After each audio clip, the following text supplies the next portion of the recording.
Okay, so as part of our update, who we are. We're a nonprofit. We're formed to represent the interests of the residents of Linden Hills and our business owners. And then what we do is we are here to serve as a voice, a connective tissue, if you will, in civil affairs,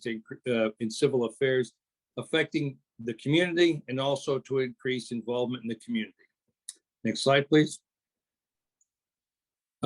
So what have we done over the past year? So, COVID has been hard on us, just like it's been hard on everybody.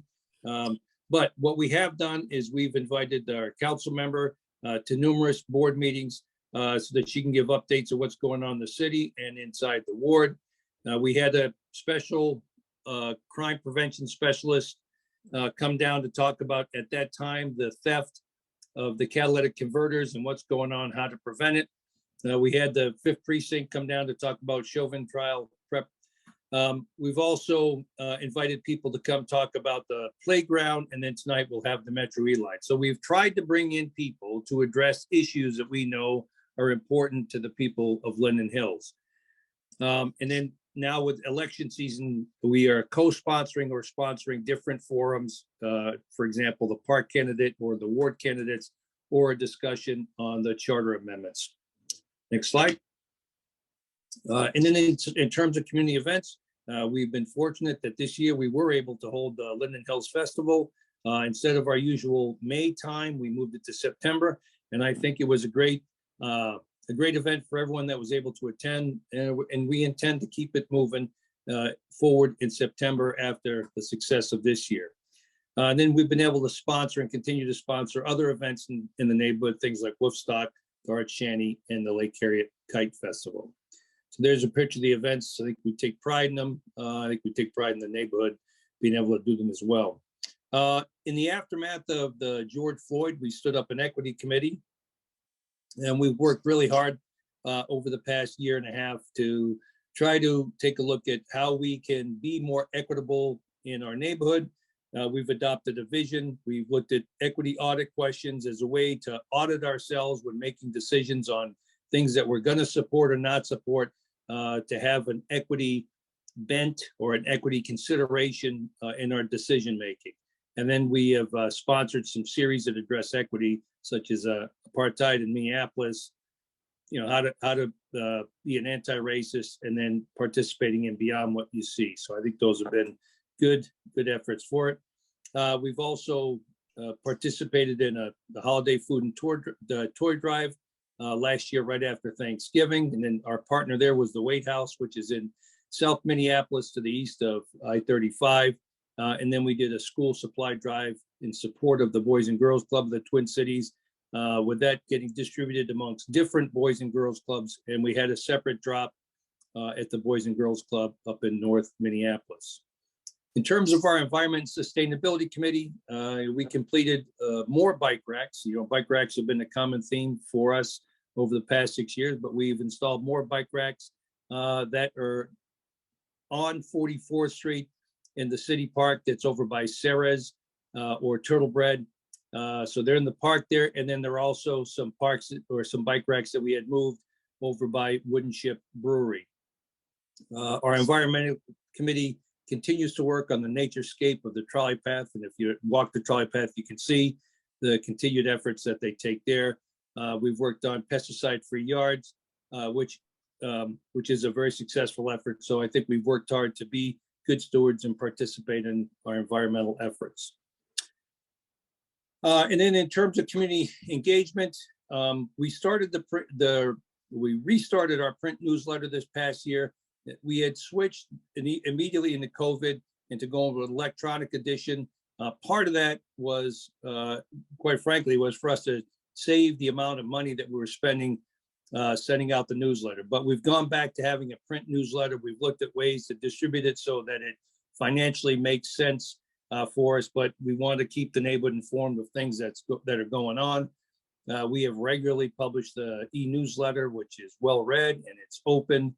I think we take a lot of pride in the work that goes behind our e-newsletter.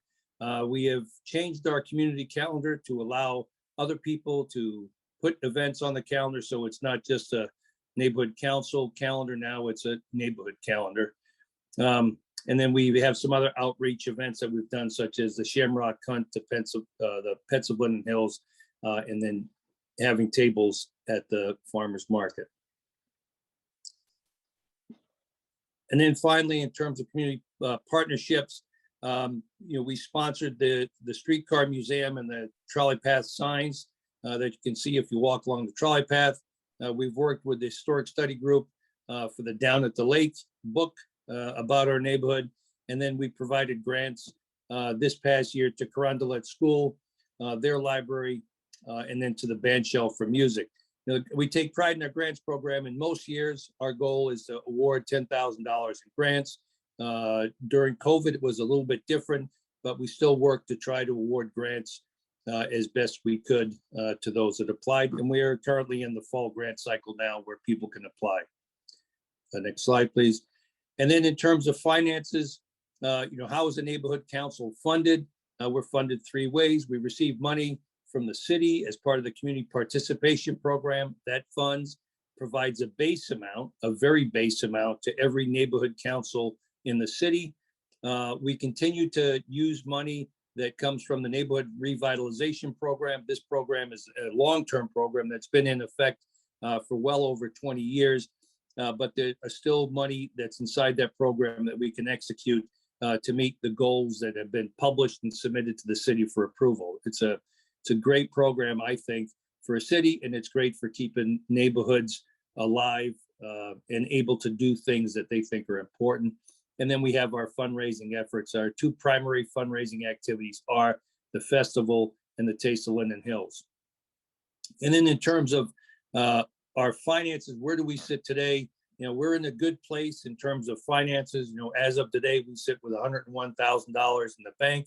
A target that we have committed to each other over the past couple of years is to try to maintain a bank balance of around $100,000 total. And that is for a couple of reasons. One is it allows us flexibility if we need to do something inside the neighborhood. And the second one is what the city is going to do in terms of money to support neighborhood councils is in flux. So this gives the neighborhood a cushion in case over the next 3 years something happens. Then we have something that we can burn down over a period of time as the city works out how they'll fund council. So this is going on at least 4 or 5 years now that we have had the philosophy of manage our cash so that we wind up the year with about $100,000. And we also, anybody can get involved. We're happy when people get involved. We have different committees, community engagement, our environment committees, events committee, zoning and housing. So we have different committees, and I think they hopefully appeal to whatever your particular interests are. And we invite everybody in the neighborhood to join the committee, get involved. We're happy to have you, and we certainly don't try to exclude anybody from having a seat at the table. And then finally, you can subscribe. You can look at our website, or you can subscribe to the e-news through the website, lindenhills.org. So folks, that's the status of the Linden Hills activity. So a question comes in from Charles about what are the usual annual expenses for LHiNC activities? How long would the 100K last to sustain the council? And it's a good question.